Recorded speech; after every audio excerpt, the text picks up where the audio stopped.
A nossa fé católica é alimentada pela presença de Cristo na Eucaristia. Ao longo dos séculos, muitos foram os textos produzidos para nos auxiliar no entendimento desse mistério. É esse o nosso tema de hoje, que vai abordar a obra Eucaristia nas Fontes Patrísticas, e eu tenho a alegria de receber Eris Drian, o tradutor dessa obra e colaborador aqui da Paulus Editora.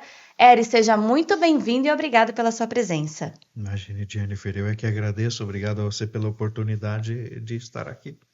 Maravilha, Eris, você tem uma trajetória muito bacana. Antes da gente entrar no nosso tema, eu vou pedir para você se apresentar para quem nos acompanha. Fala um pouquinho de você. Tá. Meu nome, como você já disse, é Eris. Trabalho na Paulus já há uns bons anos, com a coleção patrística, justamente. E depois que Padre Jackson teve a ideia de iniciar essa coleção nas fontes patrísticas, ele perguntou se eu poderia fazer alguma das traduções e se poderia apresentar para ele outros tradutores da área da patrística. Ele queria que gente da patrística fizesse a tradução dos textos. Então, aí acabei me metendo também nisso, porque justamente, como disse, eu sou da área da patrística, trabalho com a patrística e porque me formei em teologia e ciências patrísticas no Pontifício Instituto Patrístico Augustiniano, em Roma, já há uns bons anos atrás. Bem, fiz lá um mestrado e desde então trabalho com textos dos padres da igreja. Que bacana. E você, né, como especialista nas ciências patrísticas, vamos começar falando um pouquinho do que é essa ciência, né? Que acho que muita gente ainda tem dúvida, não entende muito bem o que é. Vamos explicar para o nosso público. Tá. Em geral, ciências patrísticas é aquele conjunto de ciências empregadas para a compreensão do pensamento dos padres da igreja. Até um tempo atrás, ainda hoje, quem faz a divisão clássica, né, entre patrística e patrologia, entende a patrologia como aquela ciência mais histórica, que estuda, ou seja, a história, a biografia, a filologia, os elementos mais históricos dos padres, e a patrística enquanto aquele elemento que estuda o pensamento, a doutrina dos padres. Recentemente, os estudiosos tendem a fundir os dois temas num só, porque quem estuda a história dos padres estuda para compreender o pensamento. Sim. E quem estuda o pensamento dos padres precisa conhecer a história dos padres. Então, o termo patrística normalmente tem, ultimamente, englobado todos esses termos. Para compreender o pensamento dos padres, há uma série de ciências fundamentalmente históricas, né? Mas não só históricas, filosóficas e teológicas, principalmente, porque a patrística é fundamentalmente bíblica e teológica, né?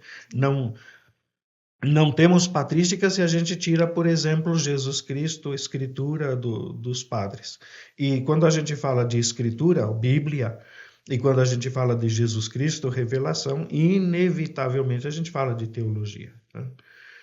Então, as ciências patrísticas são esse conjunto de história, esse conjunto de ciências normalmente históricas empregadas para a compreensão dos padres. E é interessante pensar, né, que essa coleção que você tem colaborado tão brilhantemente, tem um autor que é o Guilherme Pons, né, ele que vem trabalhando esses textos que você vem traduzindo, grande parte deles.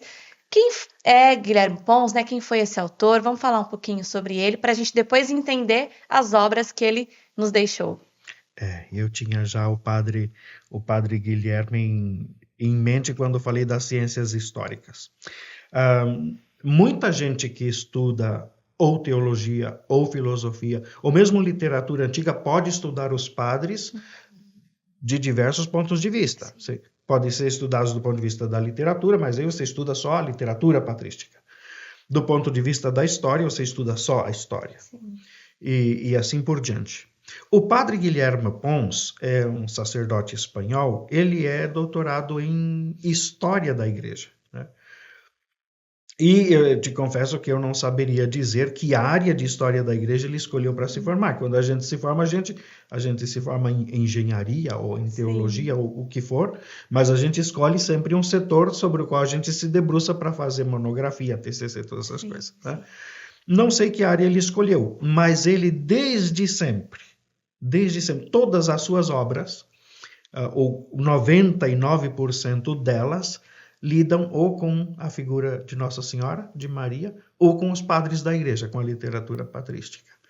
E, doutorado em História da Igreja, ele se voltou enormemente, com grande desejo, isso fica evidente pelas obras, com grande apreço pela produção patrística e pelo estudo e divulgação dessas obras. Então, meu doutorado em História da Igreja, ele é um patrólogo de coração, a gente pode dizer assim, né?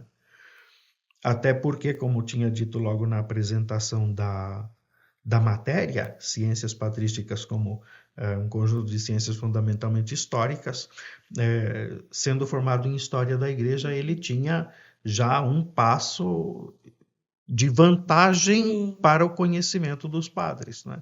E da teologia, porque quem faz um doutorado em História da Igreja e ele era sacerdote, ele já tinha feito, então, a teologia. Então, já tinha alguns passos em vantagem para o conhecimento dos padres, né? E ele conhecia fantasticamente bem, porque vi uma entrevista dele quando fez 80 anos de sacerdote, ele era fluente em latim e grego, né? Assim, uma daquelas figuras intelectuais que primam por uma formação intelectual muito séria, né?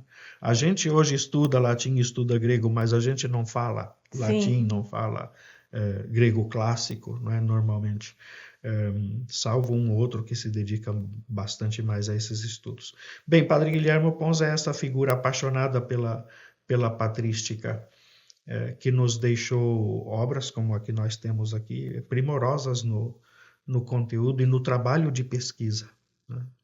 Com certeza, e uma delas, né, como você bem disse, é o nosso tema de hoje, A Eucaristia nas Fontes Patrísticas, que é um livro pequeno, né, curtinho, acho que é uma leitura bem tranquila, mas muito profunda, né? Vamos falar um pouquinho sobre essa obra, quais textos a gente encontra, né?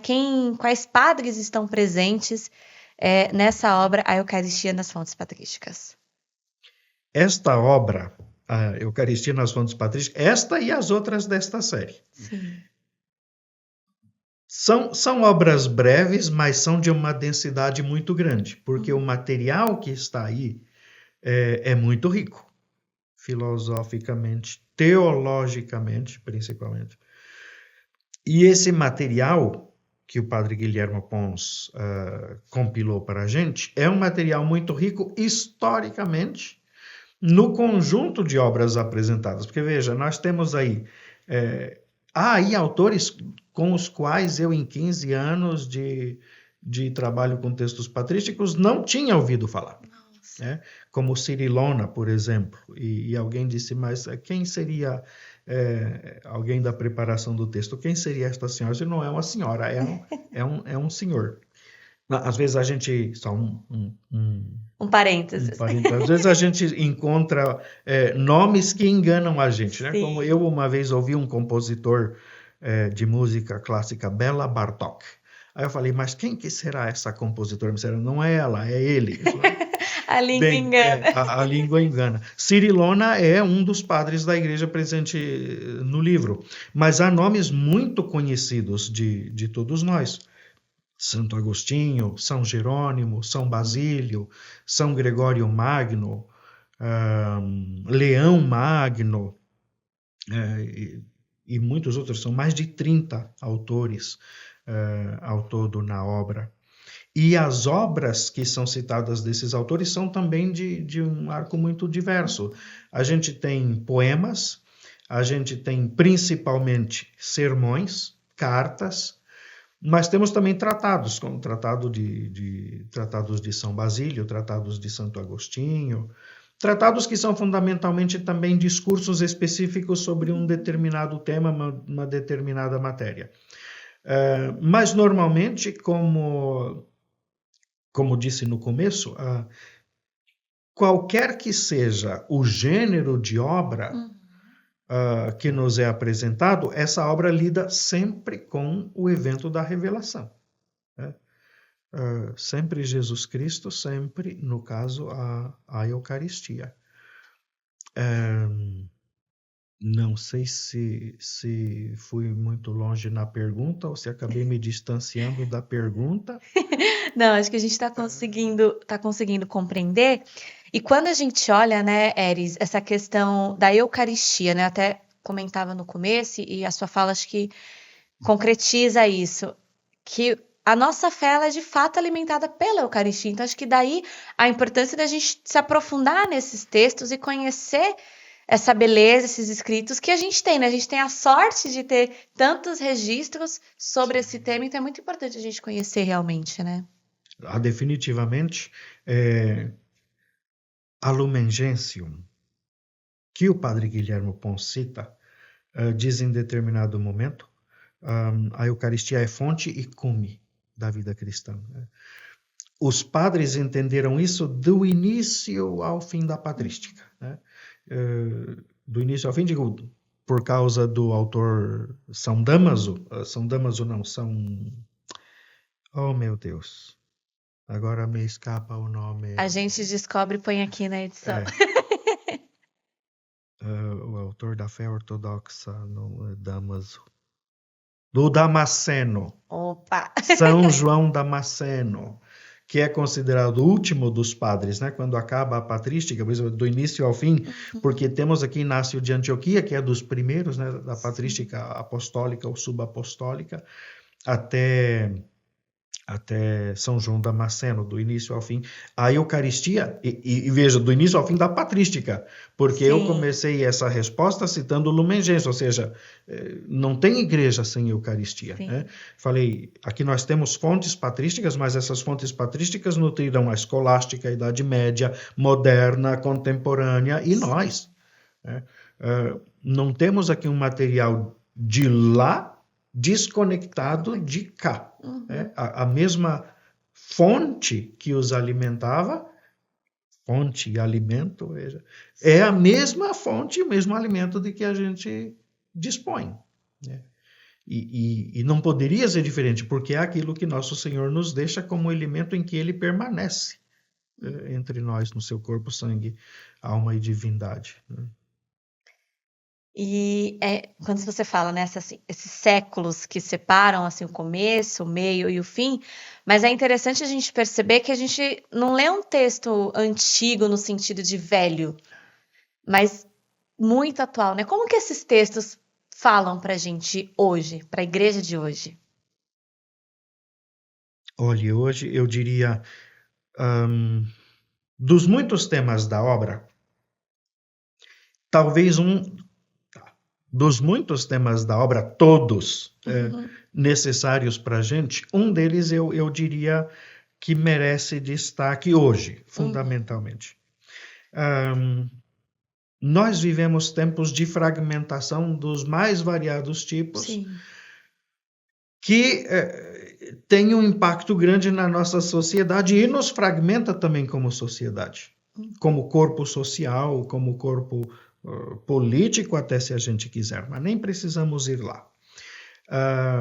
O capítulo que eu destacaria diz respeito justamente ao contrário disso, que é o da unidade. Todos esses capítulos, e a patrística do início ao fim, de Inácio de Antioquia até São João Damasceno, todos esses textos tratam da Eucaristia como sacrifício, da Eucaristia como presença de Cristo, e nos últimos tempos da patrística, ou mais especificamente nos séculos de ouro da patrística, século IV, V, Santo Agostinho enfatiza a questão da unidade em torno da Eucaristia. Né? Já se discutiu muito tempo, inclusive, mas Santo Agostinho não defende a presença real de Cristo na Eucaristia, não é só simbólico. Ele fala de uma presença real, mas ele fala também, porque existe um sermão muito famoso de Santo Agostinho, em que ele fala para a sua comunidade olhar o pão no altar e reconhecer-se no pão. Porque o pão é feito de uma multidão de grãos que é amassada, prensada e forma um pão. Né? Sim. A mesma coisa é a igreja. Por isso a Eucaristia se torna para a igreja o sinal da unidade. Né? A igreja, e isso é teologia paulina. Né? A multidão de membros forma a unidade de um corpo. Né? Então, a multidão de membros forma a unidade da Eucaristia. E essa unidade que os membros da igreja fazem na Eucaristia é a Eucaristia que alimenta os membros para que se tornem essa unidade. Ou seja, a gente pode ter, uma coisa é o braço, outra coisa é a mão, uma coisa é a cabeça, o ouvido, a boca. A gente pode ter diversidade de funções, sim, diversidade de gostos, né? Um pode gostar mais da missa tradicional, outro pode gostar mais de uma missa diferente, mas estamos todos unidos na mesma Eucaristia. Né? O que nos une e nos torna membros do corpo é aquele alimento que nutre o corpo, que é a Eucaristia. Né? Então, nesse sentido, eu diria que para nós hoje seria de uma atualidade tremenda, é de uma atualidade tremenda evocar esse elemento eucarístico como sinal de unidade, como criador de unidade. Né? E não à toa isso aparece justamente no capítulo dedicado aos frutos da Eucaristia. Né? Ou seja, nós precisamos alimentar-nos de Eucaristia para nos tornarmos Eucaristia. Precisamos alimentar-nos da unidade para nos tornarmos elemento de unidade. Inclusive, e saio um pouquinho da patrística para lembrar o Papa Agostiniano recentemente eleito, a unidade é um elemento fundamental da teologia agostiniana. Né? E é aquilo que faz a diferença no mundo enquanto presença da igreja. Sim. Né? A gente tem de ser esse fermentozinho de unidade num mundo fragmentado. Né? Senão a gente é só mais do mesmo com roupa diferente. Sim. Né? Então, eu diria que nesse sentido, a teologia patrística a respeito da Eucaristia, e eu citei Santo Agostinho, mas não é só Santo Agostinho que fala disso. Com certeza. Né? Santo Agostinho herda uma teologia que já vem de antes dele. Né? E como falei, isso a teologia do corpo é paulina. Né? Sim. Bem, eu falei de Santo Agostinho, mas os outros também lembram essa questão da unidade. A unidade da igreja é importantíssima, né? Desde sempre. Desde sempre. Não sei se eu respondi. Respondeu. Enquanto você falava, você respondeu tão bem que assim, enquanto você falava, eu ia pensando justamente isso, né? Você também citou. A gente tem uma diversidade de carismas, acho que atualmente a nossa igreja se manifesta de muitas formas, mas em todos os momentos a gente sempre acaba se encontrando ao redor da mesa.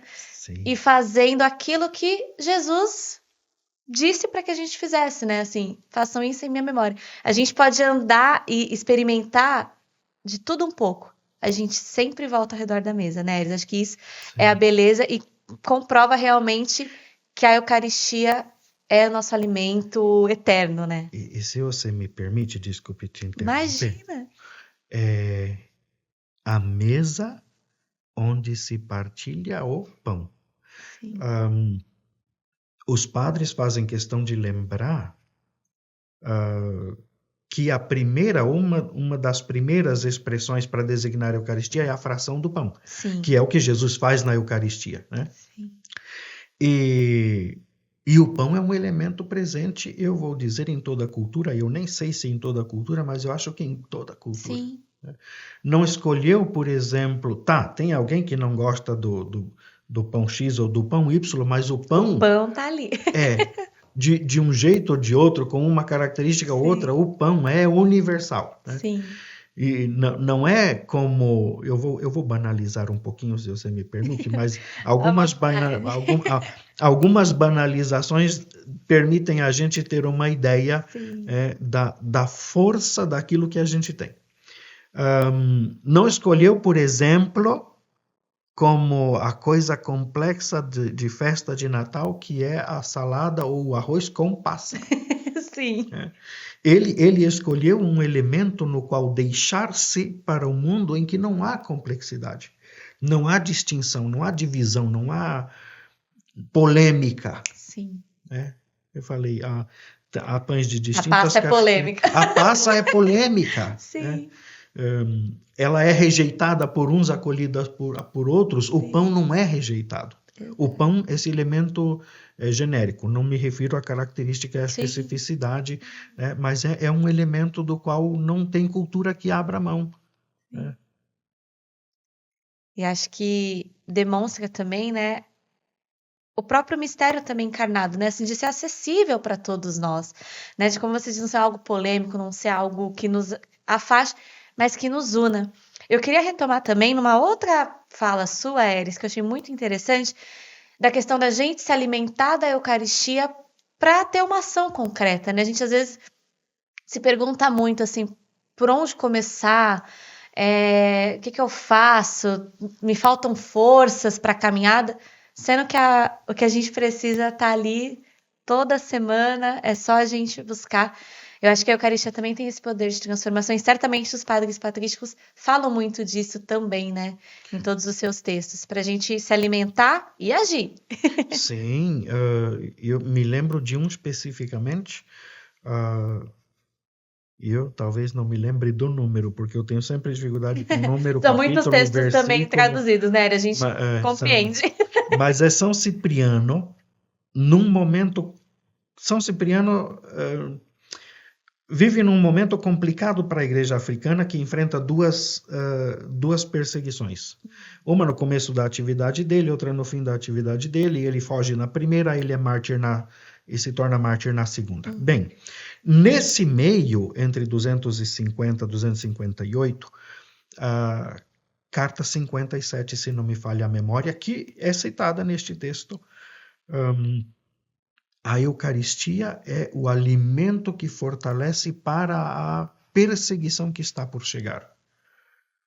Ele tinha fugido da primeira perseguição. Eu não gosto do termo fugir, embora ele fugiu. Mas aqui entra o elemento providência, né? Eu digo, se não me falha a memória, mencionei isso na introdução das cartas, ao volume com as cartas de São Cipriano. Sim. As cartas de São Cipriano são um dos pouquíssimos textos que nos fornecem dados da história do século III. Sim. Se ele não tivesse fugido, se ele tivesse sido mártir na primeira perseguição, que textos nós teríamos do século III? Então, assim, às vezes a gente não sabe por que modos Deus age, mas em todo caso, essa fuga na primeira perseguição nos permitiu um texto como a carta 57, que fala da Eucaristia como alimento para enfrentar a complexidade, a dificuldade que vem, que ele já sabia de uma perseguição próxima, né? E qualquer que seja o problema, como você bem colocou, de onde tirar a força? Do alimento. Tem gente que sempre questiona por que a gente usa a nossa linguagem cotidiana para falar das realidades divinas do mistério. Porque é a linguagem que o mistério escolheu para falar para a gente. Não escolheu outros elementos, escolheu os elementos de que a gente dispõe. Então a gente usa a linguagem que ele mesmo se dignou usar para que a gente pudesse entendê-lo. Então, a gente, para melhor entendê-lo, usamos nossa linguagem, não é? E aí falamos desses elementos cotidianos. Senão, a gente não fala disso. Bem, como é que a gente nutre nosso espírito? Nutre o nosso espírito com o alimento espiritual, né? É isso. Essa afirmação, né, que a gente escuta desde criança, né? Quando a gente está lá na catequese, a gente já escuta muito. A Eucaristia é o alimento da nossa fé. Acho que essa frase, ela é tão comum que às vezes a gente não para perceber o real sentido dela, né? Mas a gente precisa sempre retomar, sempre voltar um pouquinho e falar por que essa frase é tão popular, na igreja. Acho que por tudo isso que os padres patrísticos conseguiram entender e deixaram pra gente, e a gente agora tem que seguir, tem que falar assim com essa profundidade, né? Fazer com que a gente entenda a profundidade dessa frase, né? O alimento da nossa fé. E a nossa fé, ela tem que ser uma fé concreta, né? Tem que ser uma fé que nos leve a coisas boas, né? Não adianta a gente guardar a fé aqui e viver nosso mundinho. Posso fazer uma intervenção? Claro! Você disse uma coisa fundamental. Falei ainda antes da linguagem e dos elementos do dia a dia. E em seguida você falou de a gente não pensar, não parar para pensar nesse elemento do dia a dia que é o próprio alimentar-se. O alimentar-se físico e o alimentar-se espiritual, que a gente não para pensar. A gente vive num ritmo de vida, se a gente pensa numa cidade tipo São Paulo, que é um cosmo de cidade que você leva 2 horas para ir para qualquer lugar. Para ir para... Antigamente existia horário, hoje nem existe horário de mais. A gente não para pensar. Então, ter o livro, ou o livro digital, hoje existe essa facilidade, exige da gente parar para ler. E ler é parar para pensar, para refletir. A gente não lê simplesmente para encher tempo, né? A leitura alimenta a alma, alimenta a memória e é uma pausa ativa que a gente precisa recuperar também, né? E a liturgia nos ajuda nas nossas pausas necessárias para pensar nesses elementos cotidianos, mas fundamentais da vida, né? Como a Eucaristia. Perfeito. E nessa questão de parar, né? Enquanto você falava, eu pensei, a gente vem assim, desde o Natal, a gente passa pela Páscoa, a gente passa por tantas festas litúrgicas, e a nossa liturgia escolhe um dia também para a gente falar da Eucaristia. A gente tem esse dia no ano para a gente olhar para o mistério da Eucaristia, que é a festa de Corpus Christi, que às vezes a gente também não entende muito bem, a gente acho que nunca, talvez, algumas pessoas, não vamos falar todo mundo, generalizar, mas muitas pessoas às vezes nem sabem por que a gente tem uma festa dedicada à Eucaristia. Eu acho que muito, assim, dessa necessidade de a gente parar para enaltecer esse alimento tão importante para a nossa fé, né? Porque às vezes, eu lembro que na catequese, às vezes eu vejo que a gente fica tão envolvido em outros mistérios, né, ao longo do Natal, ao longo da Páscoa, ao longo de todas essas festas, que às vezes a gente pode correr o risco de esquecer da Eucaristia. A gente não pode correr esse risco, né? A gente tem que sempre lembrar, e o Corpus Christi está aí para isso, né, Eris? Claro, definitivamente. Justamente pelo elemento do esquecimento do cotidiano. Né? A relação pausa e liturgia existe desde sempre, né? Primeiro porque a liturgia é um elemento, a gente também não pensa muito nisso, um elemento em que, se a gente pensa na Eucaristia, e a Eucaristia está ligada a todo o mistério da paixão, encarnação, paixão, morte e ressurreição do nosso Senhor, se a gente pensa na Eucaristia, é um momento em que a nossa temporalidade é invadida, vamos dizer assim, pela eternidade de Deus, né? As pausas que a gente faz na liturgia são para que a gente veja que a nossa temporalidade está orientada para a eternidade, né? E o corpo do Senhor é justamente o elemento determinante desse alimento que nos faz caminhar no tempo para além do tempo. E me permito voltar ao texto. A gente tinha falado antes de uma série de obras que tem citadas aqui, tratados, homilias, cartas.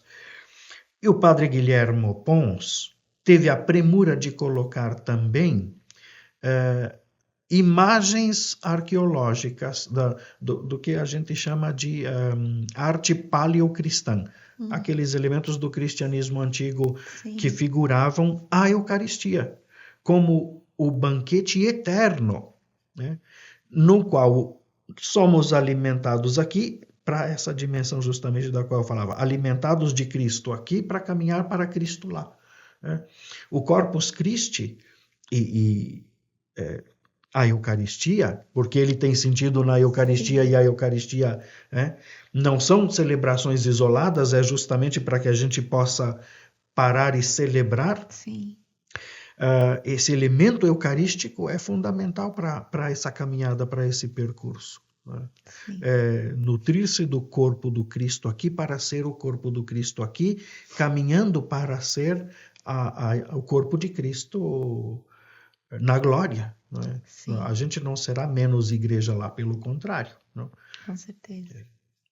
E a gente acho que vive esse momento histórico da nossa igreja, que é o início de um novo pontificado, né? Como você também trouxe, a gente tem um Papa agostiniano, e Santo Agostinho é um grande nome, né, das ciências patrísticas, como você bem disse. Será que a gente consegue, talvez, chutar quais outros elementos desse carisma, né, desse processo que o Papa, né, de toda essa formação que ele teve, desse carisma mesmo, dessa vocação, que a gente vai ter, assim, para que lado a nossa igreja vai caminhar no sentido da Eucaristia, assim, a partir de Santo Agostinho, por tudo que você já estudou, né, como uma grande fonte patrística, vamos dizer assim. Na esteira, não vamos ter novidade aqui, então eu sinto começar nesse sentido. Não vamos ter novidade aqui, mas o bom disso é que a gente vai entrar na continuidade que a igreja mantém desde sempre, que é a centralidade eucarística. Né? Não tem outro alimento, não vamos nos nutrir com outras coisas. No percurso, nessa nutrição, nesse alimento, a espiritualidade da unidade que brota da Eucaristia, isso sem dúvida. Eu imagino que ele enfatize isso como agostiniano. Sim. A espiritualidade agostiniana, para o religioso agostiniano, a regra de Santo Agostinho é uma regra curtíssima, de só 8 capítulos bastante breves, mas ela é muito densa, centrada na comunidade, ou seja, na unidade comum do grupo enquanto um corpo específico. Esse corpo, naturalmente, e aqui eu diria que entra talvez um outro elemento que a gente pode esperar, mas vem também já na esteira de algo que a igreja já vinha experimentando, que é o diálogo. É possível sempre, diante do diferente, a gente evitar o confronto, evitar o diálogo. Eu não li a tese do Papa, né, quando fez sobre a figura do superior da comunidade em direito canônico, mas eu imagino que haja algo de diálogo aí. Sim. Porque a comum unidade se funda no diálogo. E como eu lembrei a regra há instantes, a regra é um elemento de diálogo. E Santo Agostinho, mesmo no embate, no confronto com seus oponentes, e não foram poucos, nunca deixou de dialogar. Que embates e que confrontos? Tá. Não temos no período patrístico heresia eucarística. Não tem problema quanto à Eucaristia. Haverá problema ariano, que é, Jesus Cristo é Deus ou não é Deus? Sim. Haverá problema de, se ele é Deus, como é que ele é Deus? Tem vontade humana ou não tem vontade humana? Essas questões vão aparecendo depois com o passar dos anos. Mas quando aparecem as questões, por exemplo, Santo Agostinho enfrenta uma polêmica chamada donatismo, que era um grupo que pretendia apresentar uma igreja pura, sem pecadores. Né? Santo Agostinho não teme dialogar com eles. Né? Não teme.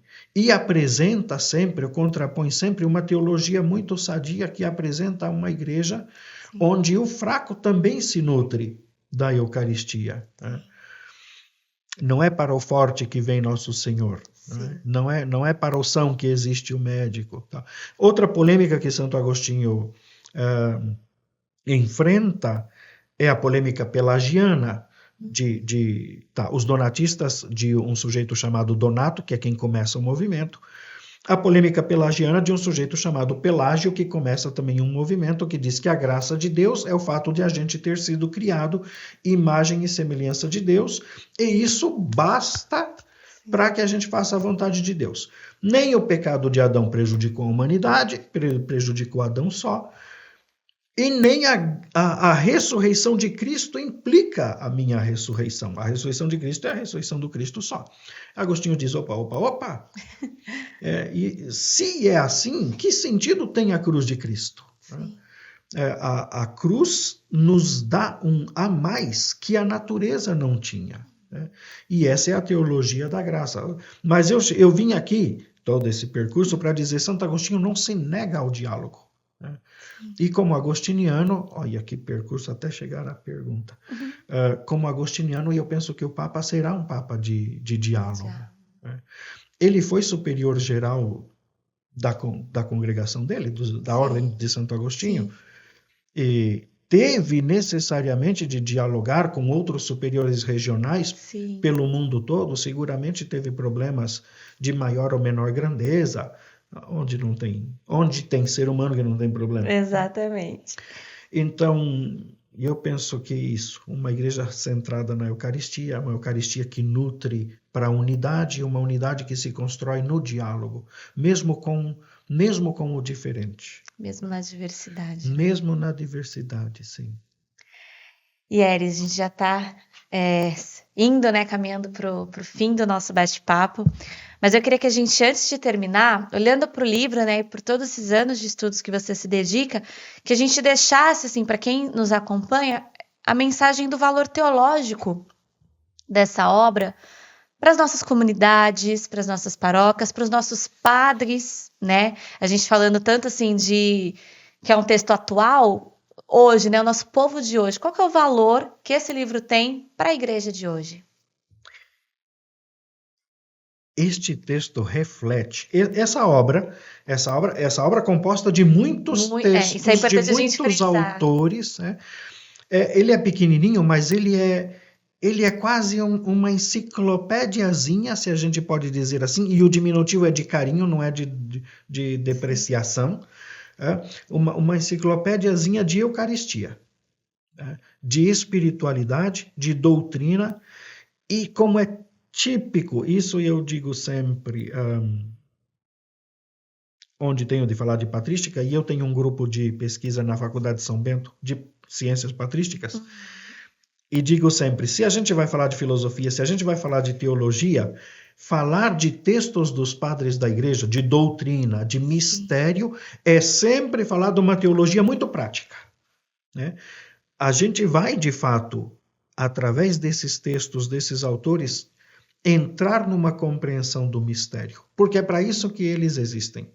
É para isso que eles existiram. Eles não falaram de Nosso Senhor, não falaram da Eucaristia, não falaram do mistério trinitário, simplesmente porque não tinham mais o que fazer.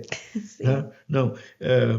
Falaram disso porque eles acreditaram e experimentaram, como igreja, que a reflexão doutrinária, a reflexão teológica, é uma reflexão que implica necessariamente num modo de vida.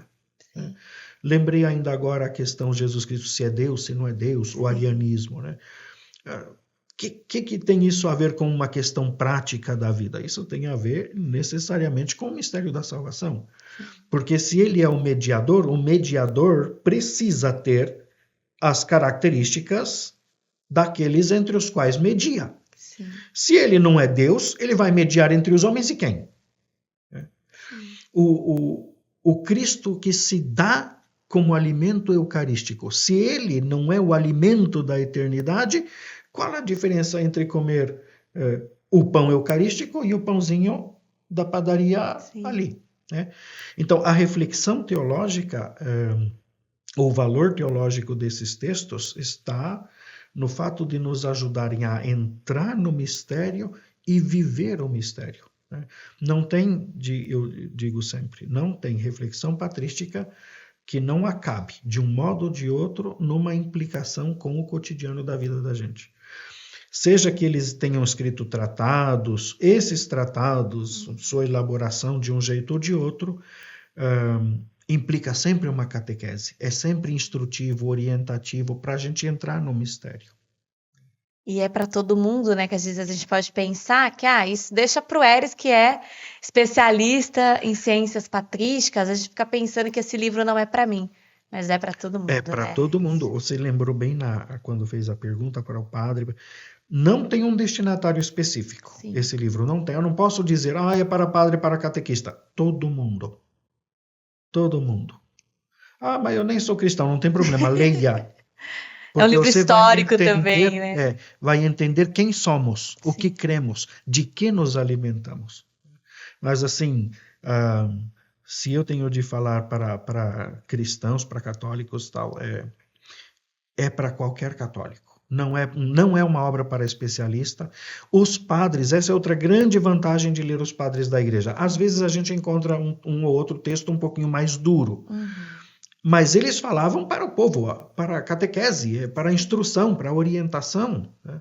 Então, padre patrística, que palavrão, isso deve ser tão difícil. Não é tão difícil.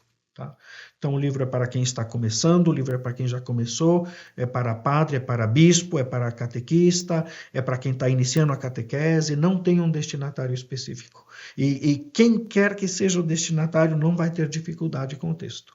Ai, que bom, Eres, que a gente consiga, por meio desse Pauluscast, incentivar que as pessoas conheçam, né, os textos patrísticos, especialmente a obra Eucaristia nas fontes patrísticas. Tenho certeza que é uma contribuição muito grande para toda a nossa igreja, né, para que os padres possam se inspirar na hora de fazer as suas catequeses, para que os catequistas possam se inspirar na hora de dar suas formações, e todo o povo na forma de viver a nossa fé, né, com um pouquinho mais de conteúdo, vamos dizer assim, pautado em toda essa experiência, em toda essa riqueza construída em tantos séculos. Eres, muito obrigada pela sua presença. E Maria, eu que agradeço, imagina. Foi maravilhoso, acho que com certeza ajuda muito as pessoas a entenderem não só essa obra, mas todo esse universo, né, das ciências patrísticas, que, como a gente falava no início, pode parecer um pouquinho difícil, né? Você falou agora no fim um palavrão. Mas acho que ajudou muita gente a entender. Muito obrigada, viu? Imagina, eu que agradeço. Obrigado, eu.